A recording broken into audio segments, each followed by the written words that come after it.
and burn. Hey everybody. So tonight I am looking to discuss Demons 2. Now this was released, Christ, in 86, I think, or 87. And the good that I can say about this movie is that this is sort of like the MTV entry of the two. Demons was more of an authentic, more traditional feeling horror movie, whereas with Demons 2, they amped everything up.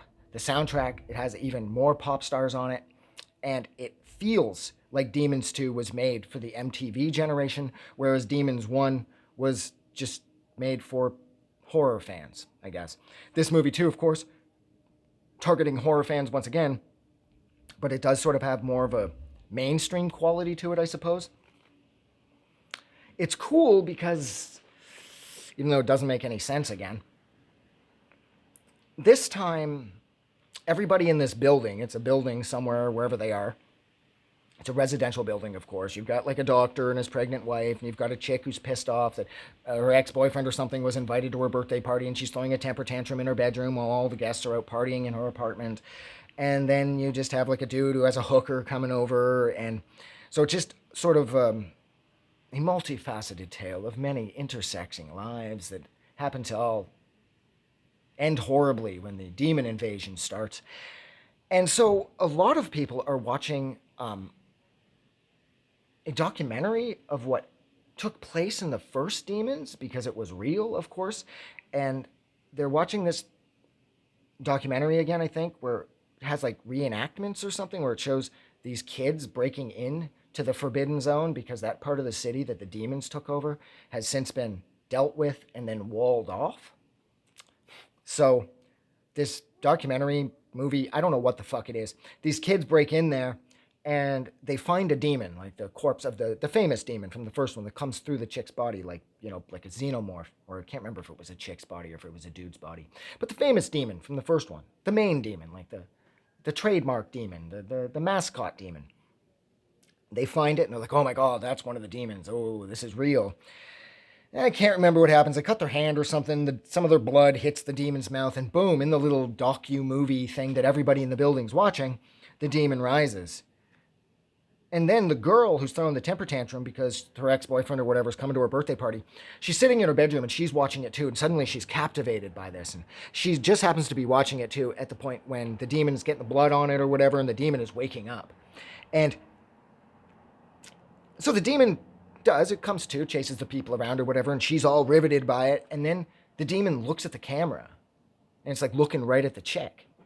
And it starts to push through the TV like it's something out of Videodrome. It pushes through the TV, it attacks the chick who's throwing the temper tantrum, and she becomes the first demon in the building, who then goes out and destroys all of her party guests by ripping them up with her big-ass infected demon claws. And of course, it doesn't matter if you get nicked, you get bit, you get slaughtered, you turn into a demon. I mean, well, unless you're actually slaughtered, in which case you're just a pile of goo, and you're most likely not going to turn into a demon. And that's what kicks this movie off, is the demon coming through the TV, which again is very MTV. I get that. But it is dumb. Like, really dumb. The first one was dumb enough with the mask being there and it cut the chick's face and somehow it was infected with the demon virus or what. I don't know. I shouldn't even say that demon virus shit because that is in no way accurate. And then it just begins. And this time the demon's blood is acidic. One demon gets fucked up and the blood starts to pour and corrode all the pipes and it starts to like rot its way through the building. And of course it's going to burn everybody that it touches. So that's a new addition here, is the demon's blood is like acid. So they are kind of like xenomorphs. And then of course carnage ensues.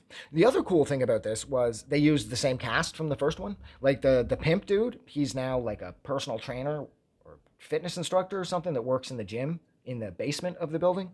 And the guy that played one of like the street punks in the first one who evaded the cops, and actually I think they were the catalyst for the demons escaping the Metropole, he is now playing a security guard.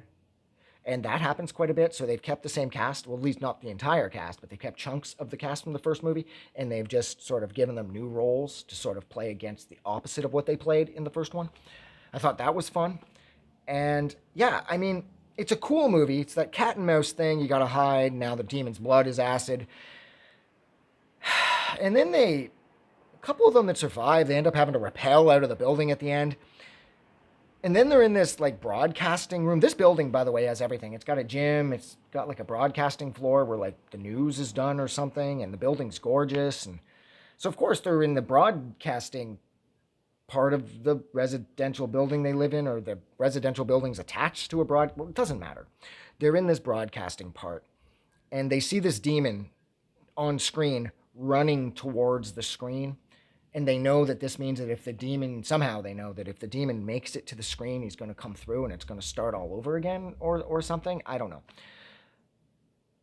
It's really dumb. And they save the day, of course. They smash the TV, if memory serves, and they escape into the morning and everything's okay. But I don't know. I'm not really sure what I just watched. It's a cool movie. This is the one I never go to. When I think of demons, I think of the first one. I watched the first one. I don't really care about the second one, even though I do like the sort of amped up violence, and I did like how they used the same cast, and I did like the MTV vibe, but it just tried to be too many things. Whereas the first one just felt like a traditional horror movie that did run a little long at times, but it just felt regular and normal. This, they're just trying too many new things. Like, how does a demon come through a TV from some movie that was being played? That's just dumb. I mean, all the demon thing, everything in horror movies is technically dumb, but I don't know. They tried too hard in this. But look, I think that's really all I wanted to say. Yeah, it does again run a little long. The big battle that happens in the garage, in like the basement or whatever, it seems to go on forever. And yeah, so again, this one runs a little long too. Whereas I don't feel it as much from the first one. I definitely feel it with this one. This one runs a little long. And I think that's where I'm going to leave it. So thank you so much for hanging out with me for a little over 7 minutes while I discuss the 1986 movie, Demons 2. Like always, if you like this review or you like this movie, don't forget to go and do something nice for somebody. But most importantly, like always, please never forget that the world is actually a way better place because you are in it. I'm getting out of here. Have a good night.